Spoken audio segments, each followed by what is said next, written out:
Cordial saludo. El día de hoy traigo para ustedes un tema de suprema importancia que es el enfoque del sangrado genital en la posmenopausia.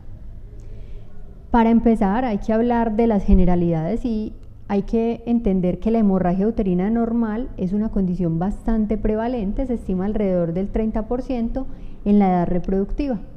Este porcentaje varía un poco en la posmenopausia, pero en la perimenopausia, por ejemplo, es una condición bastante prevalente, alrededor del 70% de las consultas, y en la posmenopausia es alrededor de un 4 a 11%. Uno podría decir, bueno, es que el porcentaje no es tan importante o no suena como tan relevante frente a la perimenopausia o a la edad reproductiva, pero el problema de la posmenopausia es que ya tenemos que empezar a considerar la probabilidad de que pueda haber una malignidad asociada a la condición.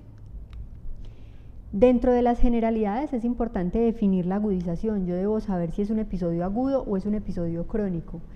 En general, en la posmenopausia, la mayoría no son agudos, no se va a manifestar tanto como en la edad reproductiva de una hemorragia aguda anemizante que requiera un manejo urgente. En ocasiones puede pasar, pero fundamentalmente en este periodo de la vida generalmente va a ser algo que viene con cierta cronicidad. Hay que establecer la etiología, esto es fundamental y creo que voy a repetir esto a lo largo de la charla. La hemorragia uterina normal es un síntoma, no es un diagnóstico. Por tanto, el diagnóstico es la etiología que me lleva a esa hemorragia uterina y es lo fundamental que yo debo establecer.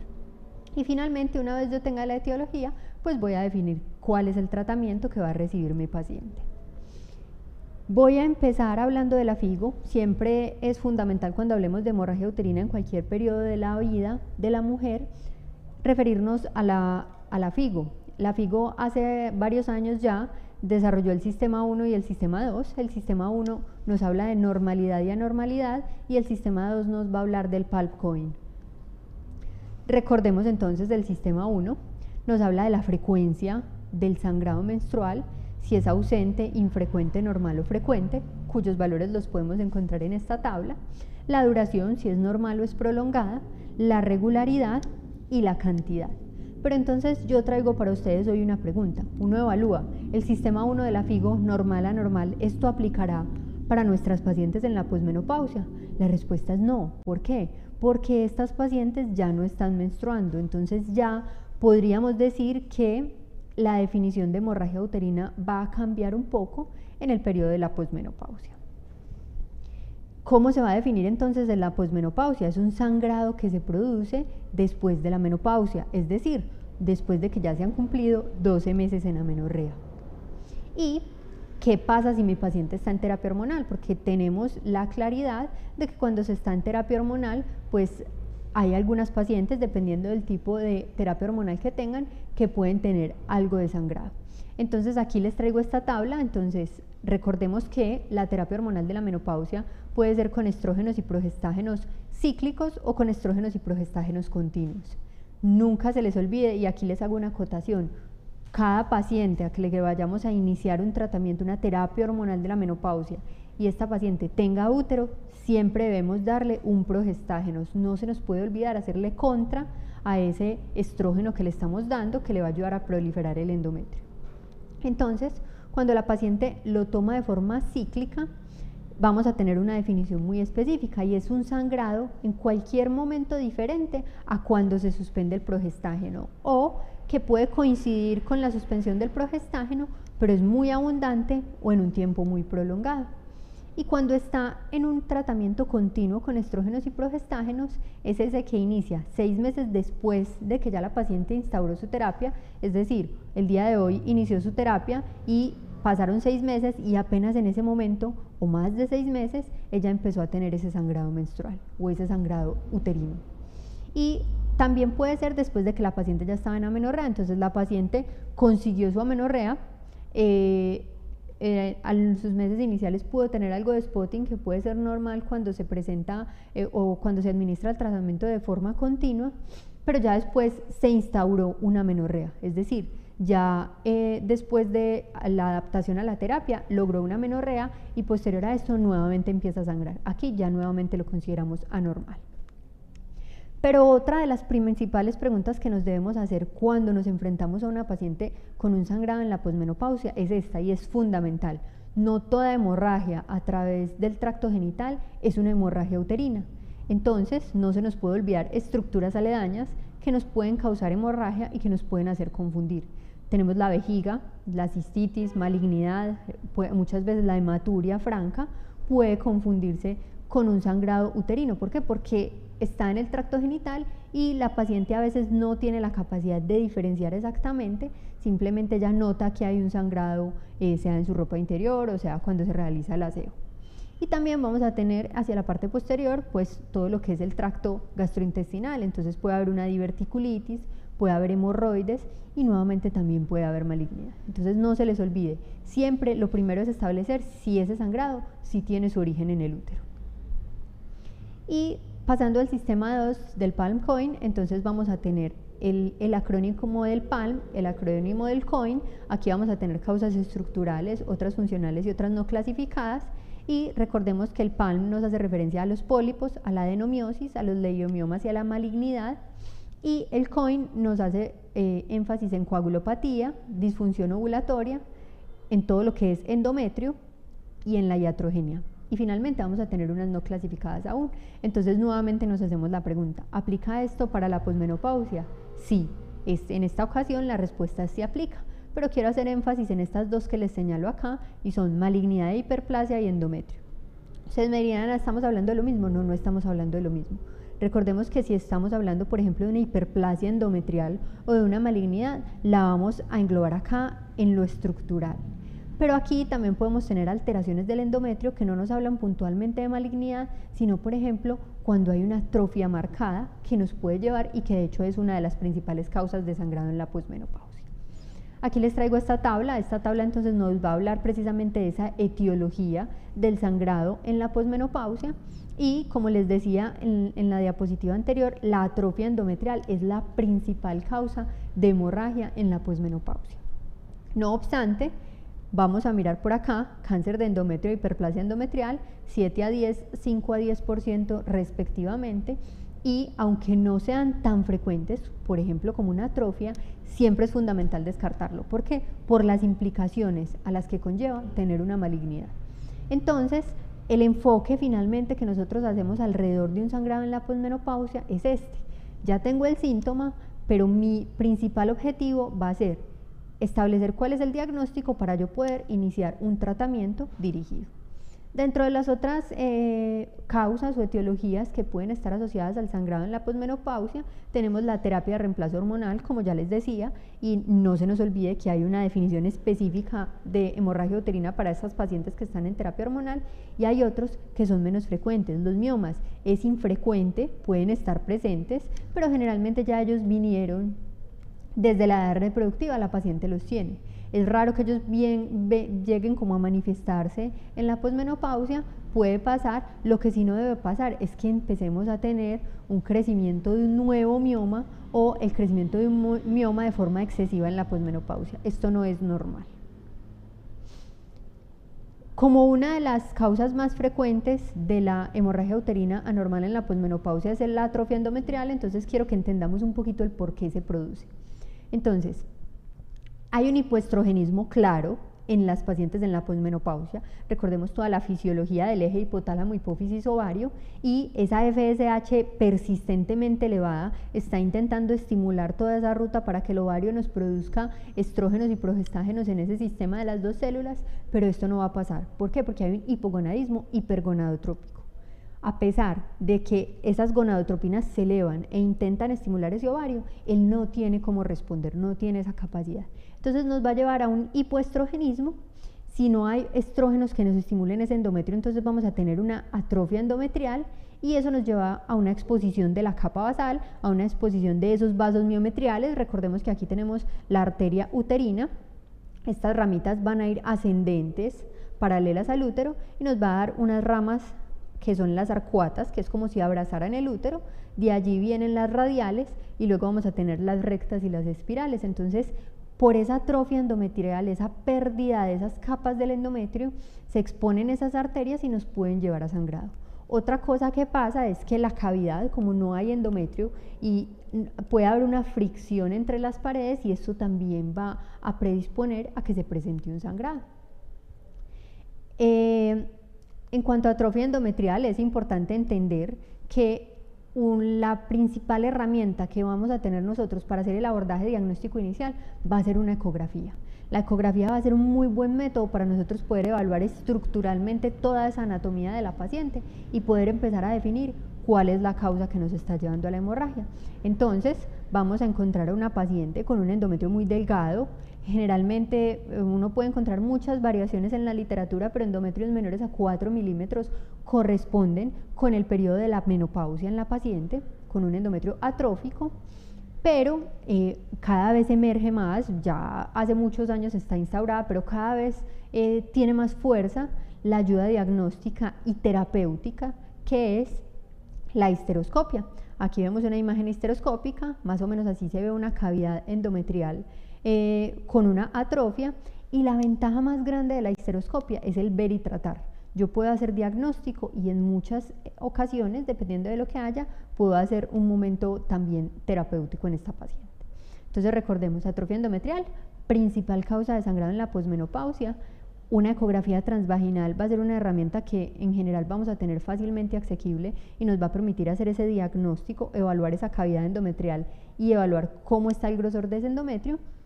Y finalmente, una histeroscopia también es una herramienta en la cual podemos evaluar esa cavidad y si llegamos a necesitar una biopsia, pues podríamos de una vez hacer la toma de la misma.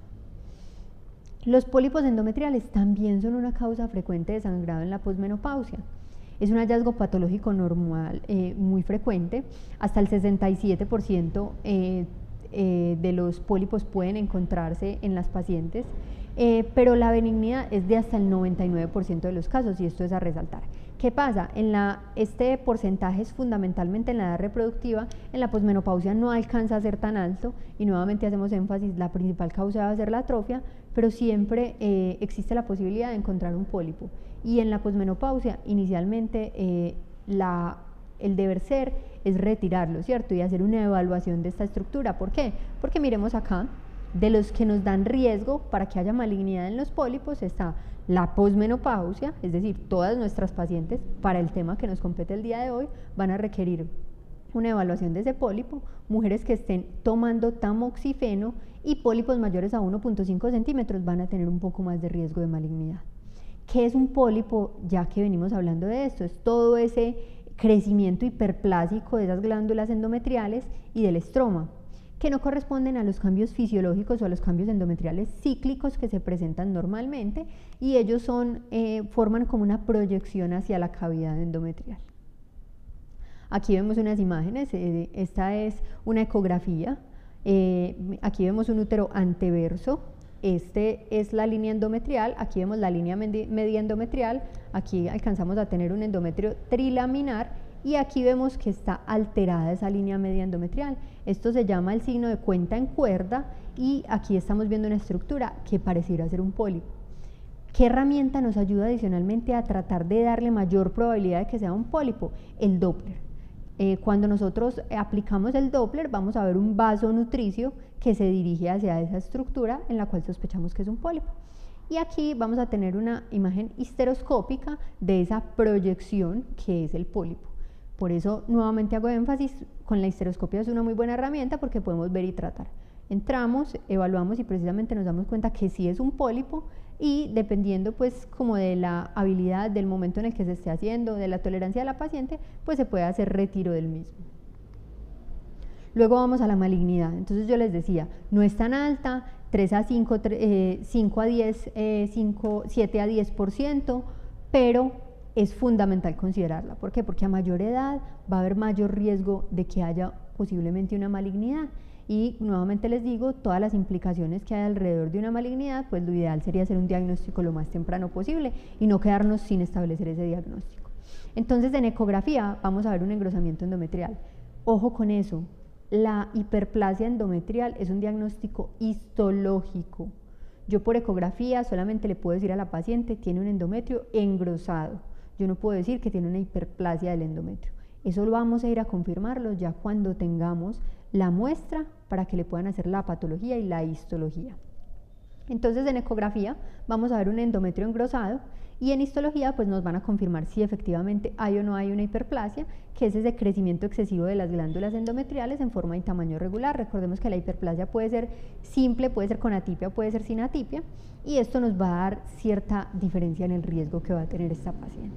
Y esta diapositiva me parece fundamental. ¿Por qué? Porque el grosor del endometrio en la posmenopausia cambia. Ya hablamos, dijimos, posmenopausia igual a endometrio menor a 4 milímetros porque es un endometrio atrófico. Entonces vamos a tener que tener muy presente esos puntos de corte. Si nosotros le mandamos una ecografía a la paciente es porque vamos a saber interpretar ese resultado que ella nos va a traer nuevamente a la consulta. Entonces, si tenemos una paciente en la posmenopausia y ella está con sangrado, ¿qué tenemos que hacer? Tener un punto de corte que cuando está mayor a 4 milímetros es anormal. O sea, un endometrio menor a 4 milímetros es lo normal, ya dijimos atrofia.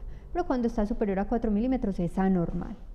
Pero si la paciente, por algún motivo, ella no está sangrando, pero le hicieron una ecografía y encontramos un endometrio de 11 milímetros, también es anormal. Entonces, recordemos, 4 milímetros para la paciente posmenopáusica con sangrado, 11 milímetros para la paciente posmenopáusica sin sangrado.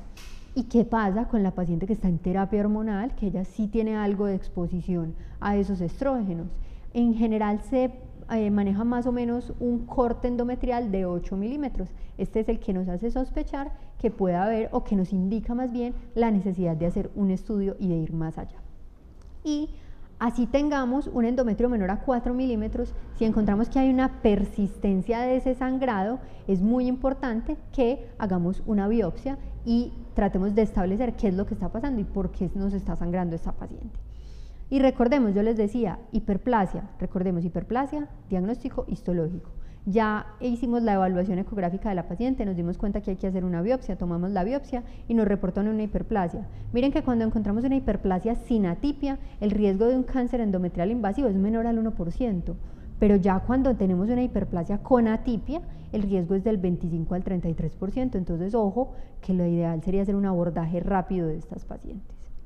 Miomatosis uterina, como les decía, los miomas son los tumores sólidos ginecológicos más frecuentes. No es tan frecuente que estén en la posmenopausia, pero ellos pueden venir desde la edad reproductiva con la paciente. El momento en el que llegó ese ambiente hipoestrogénico, pues ellos dejaron de tener su influjo hormonal y no van a tener manifestaciones. ¿Por qué se producen los miomas? Es una expansión clonal de una célula del miometrio y son muy frecuentes, son neoplasias benignas. Siempre explíquenle a sus pacientes que el hecho de que ustedes digan que es una neoplasia no significa que sea cáncer. Explíquenle que es benigno. Porque si nosotros le explicamos a las pacientes y ellas nos entienden la información que nosotros les estamos transmitiendo, pues ellas van a tener la posibilidad de ir más acorde y de apropiarse de su conducta y de todo lo que tienen que ir haciendo en su seguimiento. Esta es la clasificación de la FIGO, nuevamente volvemos, recordemos, Palm Coin, esta clasificación es importante, el tipo de mioma, si es tipo 0, 1, 2, eso nos va a servir mucho, pero recordemos que para efectos de hemorragia uterina hay unos muy específicos que sí nos importan. El tipo 0, el tipo 1 y el tipo 2, que son los miomas submucosos, son los que van a presentar o van a tener la posibilidad de generar hemorragia, pero no se nos puede olvidar el tipo 3, que el tipo 3 realmente, si observamos la imagen, está totalmente intramural, pero una parte de él alcanza a tener un contacto con el endometrio, y el hecho de que tenga ese contacto con el endometrio puede ser una causa de sangrado. Entonces este también va a ser clínicamente relevante para nosotros en el momento de la hemorragia uterina. ¿Cómo hacemos la evaluación del mioma? Nuevamente la ecografía es una muy buena herramienta, ojalá a manos de un evaluador experto que nos va a dar esas herramientas y nos va a descartar como todas esas causas estructurales en la paciente. Más o menos esas son las principales causas que podemos encontrar. Volvemos a las generalidades, definir la agudización del cuadro. Ya lo hicimos, lo debimos saber en el momento que abordamos la paciente, establecer la etiología, ya establecimos la etiología e instaurar el tratamiento. Entonces, me llega a mí a la paciente la consulta, no se les olvide que la anamnesis es fundamental. Tenemos que volver siempre a lo básico porque lo básico nos da herramientas fundamentales para nosotros hacer el abordaje de la paciente. Edad de la paciente, antecedentes, medicamentos, factores de riesgo. Factores de riesgo, ojo, aquí ya estamos diciendo, hay que considerar la posibilidad de una malignidad endometrial a la paciente. Entonces la paciente fuma, la paciente tiene obesidad. Si la paciente tiene algún factor de riesgo para malignidad del endometrio, tenemos que dejar consignado en la historia clínica, y más que dejarlo consignado en la historia clínica es acordarnos que está. Y al examen físico, una inspección. Y aquí les quiero resaltar, no se les olvide que estamos en una paciente en la posmenopausia. La paciente en la posmenopausia va a tener una vagina que es atrófica y que va a ser muy sensible. Entonces, ojo, cuando vamos a hacer la especuloscopia, cuando vamos a hacer la evaluación de la paciente, tratar de lubricar y tratar de hacer cuidadosamente esa evaluación para no ir a provocar como algo deleterio en la paciente. Y aquí tenemos como un algoritmo más o menos que nos va a guiar. Entonces tenemos una paciente con un sangrado en la posmenopausia, examen físico, historia clínica completa, considerar o evaluar si el sangrado es de origen no del tracto genital, sino que puede ser tracto urinario o tracto gastrointestinal. Si sospechamos que es una causa ginecológica, lo ideal sería hacer una ecografía transvaginal. Con esa ecografía, si tenemos un endometrio menor a 4, no hay factores de riesgo o no es una hemorragia que persiste en el tiempo, pues estamos frente a una atrofia endometrial. Pero nuevamente volvemos, si persiste en el tiempo y es un sangrado recurrente, nos vamos a tener que ir a hacer una evaluación. Si en la ecografía transvaginal encontramos que hay un endometrio engrosado o tiene factores de riesgo, nos vamos a ir, ojalá, a una histeroscopia biopsia, porque nuevamente volvemos, ver y tratar. Entonces, histeroscopia biopsia.